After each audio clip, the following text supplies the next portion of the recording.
जंगल में मोर नाचा, किसने देखा किसने देखा। गुजरात के मोरबी में पुल गिरा, सबने देखा सबने देखा। गुनहगार कौन? तस्वीरें वीडियो दिखाकर तर्क दिए गए कि पुल पर उस शाम को मौजूद लोग ही हादसे का सबब थे।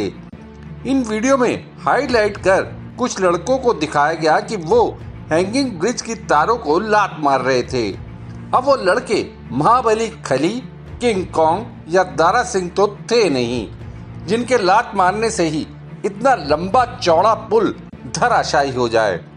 वो भी ऐसा पुल जिसे चंद दिन पहले ही मरम्मत के बाद खोला गया हो।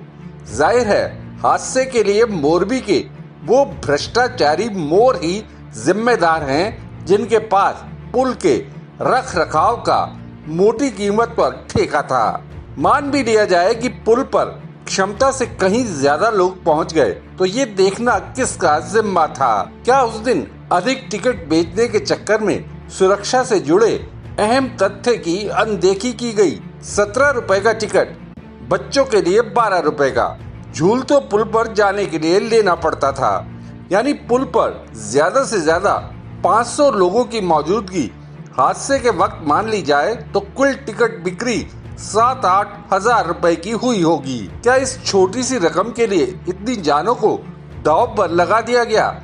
जिस बिजनेस ग्रुप के पास पुल की मेंटेनेंस का दायित्व था, वो घड़ियां, ई बाइक और विट्रीफाइड टाइल्स आदि का निर्माण करता है। ये ग्रुप अपने एक विज्ञापन में दावा करता नजर आता है कि इंडस्ट्री के लिए सबसे जरूरी है ग्राहक की संतुष्टि और ग्राहक का भरोसा। इसी ग्रुप ने मोरबी के पुल को लेकर कैसे ग्राहक के भरोसे का ख्याल रखा, दुनिया के सामने है।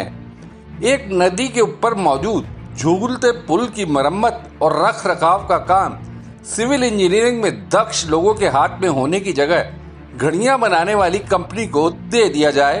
पहले 2007 में और फिर 2022 में, वो भी 15-15 साल के लिए। और यही ग्रुप खुद ये काम करने की जगह किसी और अनजान कंपनी को आगे ठेका दे दे। 9 लोग इस हादसे के लिए गिरफ्तार हुए हैं, लेकिन ग्रुप के टॉप मैनेजमेंट में अभी तक किसी को छुआ नहीं गया है। हादसे में जान गंवाने वाले, जख्मी या लापता लोगों को ही हादसे के लिए जिम्मेदार बताना ठीक वैसे ही है जैसे ये कहा जाए 11 सितंबर 2001 को न्यूयॉर्क में वर्ल्ड ट्रेड सेंटर के ट्विन टावर्स 2 विमानों ने नहीं गिराए थे, बल्कि दोनों इमारतें ही विमानों में घुस गई थीं।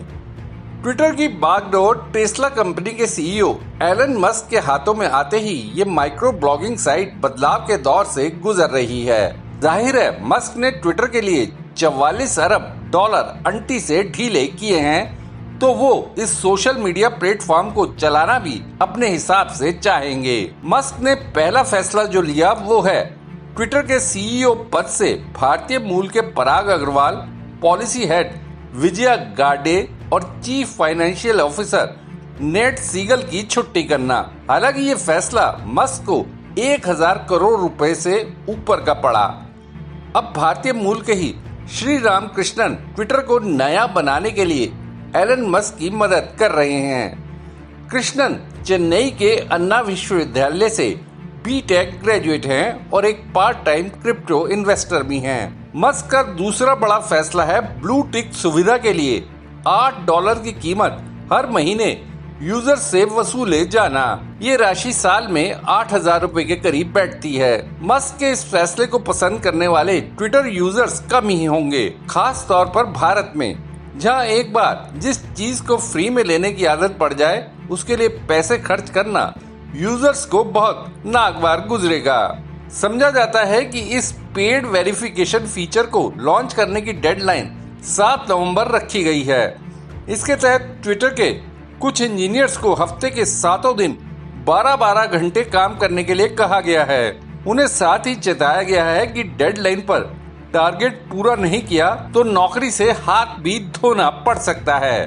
ट्विटर के इस मस्कीकरण से सोचना पड़ता है कि क्या अब उल्टी गंगा बहने लगी है।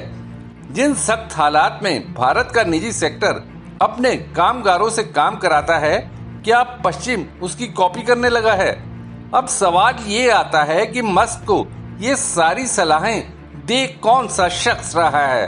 इस पर आप क्या कहते हैं श्री रामकृष्णन?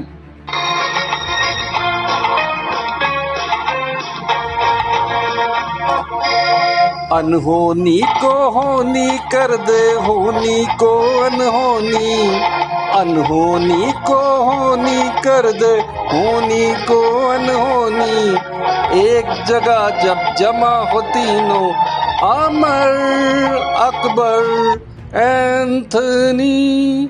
लंदन में हिंदू prime minister Rishi Sunak, Muslim mayor Sadiq Khan, Christian king Charles III। Deshnama के लिए खुशदीप सहगल की रिपोर्ट। आपको ये वीडियो कैसा लगा, या अगर आपके दिमाग में कोई सवाल है तो कमेंट बॉक्स में जरूर बताइएगा। वीडियो पसंद आया तो लाइक शेयर करना ना भूलिएगा। आपने देशनामा को सब्सक्राइब और नोटिफिकेशन के लिए घंटी वाला बटन दबा ही दिया होगा। फिर मुलाकात होगी आपसे, तब तक के लिए नमस्कार।